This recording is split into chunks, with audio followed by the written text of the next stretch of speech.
के जो परिणाम आए हैं, कैसे आप देख रहे हैं? 48 बीजेपी की इतनी बड़ी जीत, 27 साल में बीजेपी की सबसे बड़ी जीत और सबसे बुरी तरह से पराजित किया है आम आदमी पार्टी को। देखिए, सबसे पहले तो मैं हमारे प्रधानमंत्री आदरणीय नरेंद्र मोदी जी का उनका मैं धन्यवाद करूंगा, क्योंकि ये उनकी सोच, उनके विश्वास, लोगों का उनके प्रति विश्वास की ये जीत है। ये वो मोदी की गारंटी है जिस पे दिल्ली की जनता ने एक लंबे समय के बाद पुनः विश्वास करने का कार्य किया। और इसका कारण भी है जिस तरीके से प्रधानमंत्री जी के नेतृत्व में पिछले 10 सालों में देश ने नई ऊंचाइयां हासिल की। गठबंधन का सहयोगी होने के नाते मैं भी कई जगहों पर प्रचार के लिए हम लोग गए, और उस वक्त भी मैंने इन्हीं बातों को कहा था कि जहां एक तरफ देश नई ऊंचाइयां हासिल कर रहा है, तो वहीं दिल्ली की हालत बद से बदतर होती जा रही है। ऐसे में मुझे लगता है लोगों के लिए वो चयन करना कठिन नहीं था। एक तरफ विकास का मॉडल था, दूसरी तरफ विनाश का मॉडल था। एक तरफ बढ़ता देश था, दूसरी तरफ दिल्ली जो कि बद से बदहाल होती जा रही थी। लोगों के बीच ये चुनाव करना आसान था और दिल्ली की जनता ने ये चुनाव किया। एक बड़ी आबादी दिल्ली में बिहार, यूपी से आने वाले लोगों की है। हम लोगों ने अपने अपने राज्यों में देखा है कि किस तरीके से डबल इंजन की सरकार का लाभ मिलता है। उत्तर प्रदेश में डबल इंजन की सरकार हो या हमारे बिहार में डबल इंजन की सरकार हो, दिल्ली की जनता ने भी इस बात को महसूस किया। और ख़ास तौर पर पूर्वांचल के लोग जो दिल्ली में रह रहे हैं, उनको इस बात का एहसास हुआ कि एक ऐसी सरकार जो सिर्फ बहाने बनाती है, और दूसरी तरफ एक डबल इंजन की सरकार जो तुरंत हम लोगों को लाभ देगी, हम लोगों की उम्मीदों पर खरा उतरेगी। इस सोच के साथ उन्होंने प्रधानमंत्री जी की सोच वाली सरकार को दिल्ली में चुनने का काम किया। दिल्ली भारत की राजधानी है, और इस राजधानी का वो मान सम्मान बरकरार रहे, इसके लिए ज़रूरी था कि दिल्ली में इस बार भारतीय जनता पार्टी की सरकार आए। मैं दिल्ली की जनता का खास तौर पर धन्यवाद दूंगा कि उन्होंने एक सही सोच वाली सरकार को चुनने का काम किया। और आने वाले समय में ये विश्वास मैं दिलाता हूँ कि दिल्ली एक आदर्श राजधानी के तौर पर, एक मॉडल के तौर पर उभर कर आएगी। इस सोच के साथ अब हमारी सरकार यहाँ पर कार्य करेगी। लेकिन आपने देखा कि दिल्ली के जो चुनाव का सबसे बड़ा चेहरा पूरी राजनीति को बदलने आए हैं, ये सब कहकर आए थे, वही चुनाव हार गए देखिए, विधानसभा सीट से। इसको आप कैसे देखते हैं? जब आप अपनी बातों में ही विरोधाभास रखते हैं, आपको क्यों दिल्ली की जनता ने नए होने के बावजूद, कोई राजनीतिक परिचय ना होने के बावजूद, दिल्ली के लोग क्यों आपके साथ जुड़े? वो सोच के साथ जुड़े जो कि अन्ना जी के द्वारा दी गई थी। आप भ्रष्टाचार के खिलाफ आए थे, आप सादगी की बात करते थे, आप अपने हाथ में उन भ्रष्ट नेताओं की लिस्ट लेकर घूमते थे जिन्होंने भ्रष्टाचार किया। आज आप ही उन घोटालों में लिप्त हो गए। आज आप ही जेल गए हैं भ्रष्टाचार के आरोपों में। भले वो शराब घोटाला हो, बस की खरीदी में होने वाला घोटाला हो, क्लिनिक्स में होने वाला घोटाला हो, अलग अलग विभागों में होने वाला घोटाला हो, आज उंगलियां आपके ऊपर उठने लग गई। जिस सादगी का आप परिचय देते थे, खुद आपने अपने लिए शीश महल बना लिया। दिल्ली में वही शीला दीक्षित जी उस वक्त होती थी जिनके आप एसी तक गिनने का काम करते थे, और आज अपने अपने आपने अपने लिए किस तरीके का शीश महल खड़ा किया, किस तरीके का आपने सिक्योरिटी कवर लिया, गाड़ियों के काफिले के साथ आप घूमने लग गए। कीजिए, दिक्कत नहीं थी, बट आपने कसम खाई थी कि मैं ये सब नहीं करूंगा, 2 कमरे के ही मकान में रहूंगा। आपने तो विचारधारा तक से समझौता कर लिया। सबसे ज़्यादा भ्रष्ट नेताओं की लिस्ट जिस पार्टी से थी वो कांग्रेस थी, उसके साथ आपने समझौता करके सरकार तक बना ली और गठबंधन में भी आ गए, और राष्ट्रीय स्तर पर एक साथ मंच साझा करते हुए इंडी अलायंस की आपने घोषणा कर दी।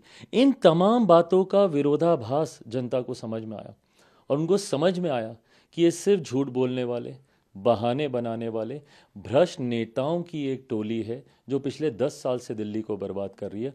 इसीलिए ये कोई सामान्य बात नहीं है कि कोई इतने लंबे समय तक एक प्रदेश का मुख्यमंत्री रहा हो और वो खुद तक चुनाव हार जाए। वो खुद तक चुनाव हार गए। इससे ज़्यादा जनता का जनादेश और क्या होगा। और अन्ना हजारे ने अरविंद केजरीवाल पे इशारों इशारों में कहा कि भ्रष्टाचार और जो लिक्वर है, शराब है, वो ले डुबाई है। नहीं, बिल्कुल सही बात है। देखिए, ये वो लोग हैं जिन्होंने विश्वास किया था, इनके ऊपर विश्वास किया था, और इनके सहारे उस आंदोलन को इतना बड़ा करने का प्रयास किया गया था। पर उस आंदोलन की जो मूल भावना थी, जो मूल सोच थी, आपने तो उसी को तिलांजलि दे दी। उस वक्त, उस आंदोलन के वक्त के इनके तमाम इंटरव्यूज़ निकाल के दीजिए, इन्होंने तो यहाँ तक बोला था कि मैं कभी राजनीति में नहीं आऊँगा, मैं कभी चुनाव नहीं लड़ूंगा। इन्होंने उस सोच के साथ इन्होंने अपनी शुरुआत की थी। एक एक करके इन्होंने तमाम उन सोच को तिलांजलि दी। अन्ना जी हमेशा उस विचारधारा के साथ जुड़े रहे, बल्कि कई इनके ऐसे सहयोगी जो इनको छोड़कर गए हों, उन लोगों ने भी जिस तरीके से इनकी इस बदली हुई विचारधारा से दूरी बनाने का काम किया। और हकीकत है, इन्होंने समय के साथ ना सिर्फ विचारधारा बदली, बट जिस अहंकार के साथ ये दिल्ली पर शासन करने की सोच को ये साधने लगे, वो सोच गलत थी। एक व्यक्ति का अहंकार मुझे लगता है पूरी पार्टी को ले डूबा है। और आखिरी सवाल, चूंकि दिल्ली चुनाव है वो बिहार का है, तो इस दिल्ली के चुनाव परिणाम का कितना असर बिहार में दिखेगा? और चूंकि आप बिहार के सुपरस्टार प्रचारक भी हैं और नेता भी हैं अपनी पार्टी के। देखिए, ये मुझे लगता है हम लोग के लिए दिल्ली का रण जीत कर बिहार की ओर अग्रसर होना अपने में एक मॉरल विक्ट्री तो है ही, बट साथ ही में ये हमारे विपक्षी दलों के नेताओं के भीतर भी वो घबराहट को पैदा करेगा।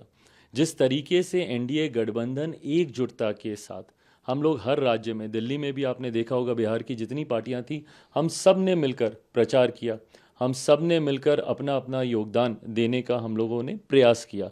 ऐसे में दिल्ली जैसा प्रदेश जिसको जीतना एक समय पर नामुमकिन माना जा रहा था, और लोग ये बोल रहे थे कि जिस तरीके से केजरीवाल जी आगे बढ़ रहे हैं, आने वाले समय में प्रधानमंत्री पद के लिए भी उनसे मजबूत शायद ही कोई और दावेदार होगा, इस तरीके तक की बातें कहनी शुरू कर दी गई थी। ऐसे में उनको ये शिकस्त देकर अब हम लोग अगले रण की ओर अग्रसर हो रहे हैं। मैं ये मानता हूँ, और मैंने बिहार के लिए मैंने पहले ही कहा है कि हम लोग का गठबंधन इतना मजबूत है, विनिंग कॉम्बिनेशन के साथ हम लोग आगे बढ़ रहे हैं। 5 दलों का जो ये अलायंस है, ये जो कॉम्बिनेशन है, उपचुनाव में भी हम लोगों ने करके दिखाया। उपचुनाव में जहाँ 4 की 4 सीटें हम लोग जीतने में हम लोग कामयाब रहे, और उनमें से कुछ सीटें ऐसी जो कि विपक्ष अपना आधिपत्य जिस पे मानता था कि ये सीट हम लोग के कोटे की सीट है, ये कहीं हम लोगों से दूर नहीं जाएगी। उन सीटों तक को हम लोगों ने उपचुनाव में जीतने का काम किया। बेलागंज की सीट है, तरारी की सीट है। तो मैं मानता हूँ कि जिस तरीके से दिल्ली में प्रचंड जीत हुई है हम लोगों की, उसी तरीके से बिहार में भी आप देखिएगा 225 प्लस सीटों के साथ इस बार बिहार में हम लोग सरकार बनाने जा रहे हैं। और आखिरी सवाल कि जब वोट का काउंटिंग शुरू हुआ और बीजेपी लीड करने लगा, तो उमर अब्दुल्ला का एक ट्वीट आता है, कहते हैं कि और आपस में आप लड़ो। तो ये जो मैसेज है, क्या ऑपोजिशन में अब यूनिटी नाम खत्म हो गया है और अब सब कुछ ठीक नहीं है? ऑपोजिशन की यूनिटी कभी थी ही नहीं। ये ऐसे महत्वाकांक्षी दलों का एक गठबंधन रहा है जिनकी कोई विचारधारा नहीं है, जिनकी कोई साझा रणनीति नहीं है। और ये वैसे दल हैं और वैसे नेता हैं जिन्होंने अपनी महत्वाकांक्षाओं को पूरा करने के लिए एक दूसरे के सर पे पांव रख कर आगे बढ़ने की ज़रूरत पड़े, उससे भी कभी इन लोगों ने गुरेज नहीं किया। दिल्ली का रण इसका सबसे जीता जागता उदाहरण है।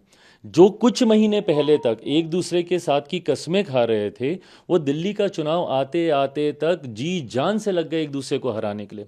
आज आश्चर्य तो मुझे इस बात का होता है कि कांग्रेस पार्टी अपनी मॉरल विक्ट्री इसी में देख रही है कि उन्होंने आम आदमी पार्टी को हरा दिया, भले खुद शून्य पर आ गई वो पार्टी। तो ऐसे में एक दूसरे को हराने के लिए ही तो इनको किसी दूसरे की ज़रूरत ही नहीं है। एक दूसरे का खात्मा करने के लिए ये तथाकथित इंडी अलायंस के जितने दल हैं वो आपस में ही काफ़ी हैं।